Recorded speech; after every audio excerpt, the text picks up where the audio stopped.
ରାଜ୍ୟରେ ସୋମବାର ସୁଦ୍ଧା 41% ନିଅଣ୍ଟିଆ ବର୍ଷା ହୋଇଛି। ତେବେ ଆଗକୁ ବି ନିଅଣ୍ଟିଆ ସ୍ଥିତିରେ ସୁଧାର ଆସିବା ସମ୍ଭାବନା କମ୍। ମାସ ଶେଷ ବେଳକୁ ଉପକୂଳରେ ନିଅଣ୍ଟିଆ ବର୍ଷା ପରିମାଣ ବଢ଼ିବ।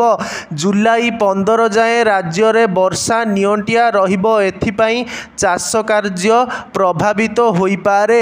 ଏଭଳି ଆଶଙ୍କା ପ୍ରକାଶ କରିଛନ୍ତି ପାଣିପାଗ ବିଶେଷଜ୍ଞ। ଚାଷୀମାନେ ଏଥିପାଇଁ ଉଚିତ ଅବଧିର କିସମ ବୁଣିବାକୁ ପରାମର୍ଶ ଦେଇଛନ୍ତି। ରାଜ୍ୟରେ ସ୍ୱାଭାବିକ ଭାବେ ଜୁଲାଇ 15ରୁ ଅଗଷ୍ଟ 15 ତାରିଖ ଭିତରେ ରୁଆ ବେଉଷଣ କାମ ହୁଏ। ଜୁନ 15ରୁ 20 ତାରିଖ ଭିତରେ ଜମିରେ ବିହନ ବୁଣା ହେବା ସହ ତଳି ପଡ଼େ।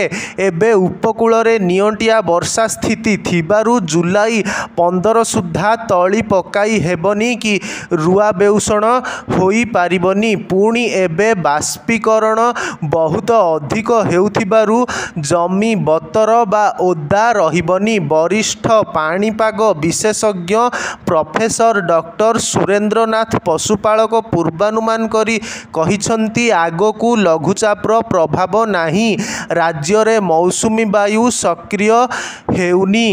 27 ତାରିଖରେ ହେବାକୁ ଥିବା ଘୂର୍ଣ୍ଣିବଳୟ ଘନୀଭୂତ ହେବନି ଓ ଦୁର୍ବଳ ହୋଇଯିବ।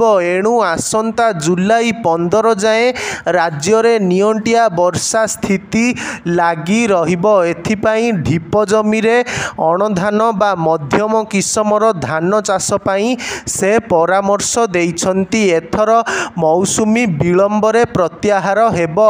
ଅକ୍ଟୋବର ମାସରେ ଭଲ ବର୍ଷା ହେବାର ସମ୍ଭାବନା ଅଛି।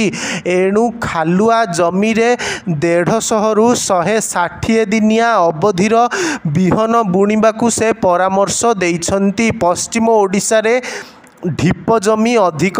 ଏଠାରେ 100ରୁ 110 ଦିନିଆ ଅବଧିର ଧାନ ବା ଅଣଧାନ ବୁଣିବାକୁ କୁହାଯାଇଛି। ରୁଆ ବେଉଷଣ ସମୟରେ ଯେଭଳି ସାର ସମସ୍ୟା ନ ହେବ ସେଥିପାଇଁ ସରକାର ଆଗୁଆ ପ୍ରସ୍ତୁତି କରିବାକୁ ସେ ପରାମର୍ଶ ଦେଇଛନ୍ତି। ପାଣିପାଗ ବିଭାଗର ତଥ୍ୟ ଅନୁସାରେ 24 ତାରିଖ ସୁଦ୍ଧା ରାଜ୍ୟରେ 91.8 ମିମି ବର୍ଷା ହୋଇଛି।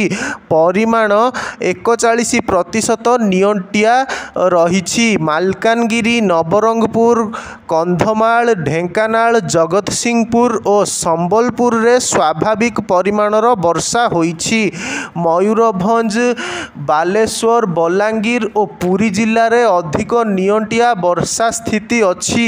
ଉପକୂଳ ଓଡ଼ିଶାର ଭଦ୍ରକ, କେନ୍ଦ୍ରାପଡ଼ା, ଯାଜପୁର, କେନ୍ଦୁଝର, କଟକ, ଖୋର୍ଦ୍ଧା, ପୁରୀ, ନୟାଗଡ଼ ଓ ଗଞ୍ଜାମରେ ନିଅଣ୍ଟିଆ ବର୍ଷା ଯୋଗୁଁ ବୁଣାବୁଣି କରି ହେବନି। ମାସ ଶେଷ ବେଳକୁ ଏସବୁ ଜିଲ୍ଲାରେ ନିଅଣ୍ଟିଆ ସ୍ଥିତି ଆହୁରି ବଢ଼ିବ। ସେହିଭଳି ମାଲକାନଗିରି, ରାୟଗଡ଼ା, କୋରାପୁଟ, ନବରଙ୍ଗପୁର, ଗଜପତି, କଳାହାଣ୍ଡି, ନୂଆପଡ଼ା, ସମ୍ବଲପୁର, ଝାରସୁଗୁଡ଼ା, ସୁନ୍ଦରଗଡ଼ ଓ କନ୍ଧମାଳରେ ଏବେ ବୁଣାବୁଣି କରି ହେବ। ଏସବୁ ଜିଲ୍ଲାରେ ବିହନ ବୁଣିଲେ ଗଜା ମରୁଡ଼ି ହେବାର ଆଶଙ୍କା ନାହିଁ। ଆସନ୍ତା 27 ତାରିଖରେ ଓଡ଼ିଶା ଉପକୂଳରେ ହେବାକୁ ଥିବା ଘୂର୍ଣ୍ଣିବଳୟ ଘନୀଭୂତ ହେବନି। 24 ଘଣ୍ଟା ପରେ ଏହା ଦୁର୍ବଳ ହୋଇଯିବ। ଏହାର କୌଣସି ପ୍ରଭାବ ନ ରହିବାରୁ ବର୍ଷା କରାଇବନି।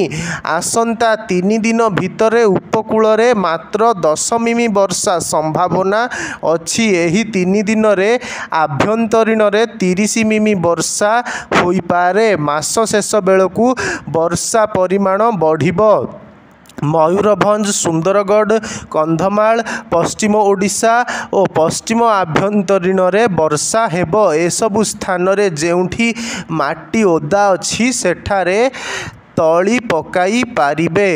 ମାଟି ବତର ନଥିଲେ ତଳି ପକାଇ ହେବନି ବୋଲି ପ୍ରଫେସର ପଶୁପାଳକ କହିଛନ୍ତି।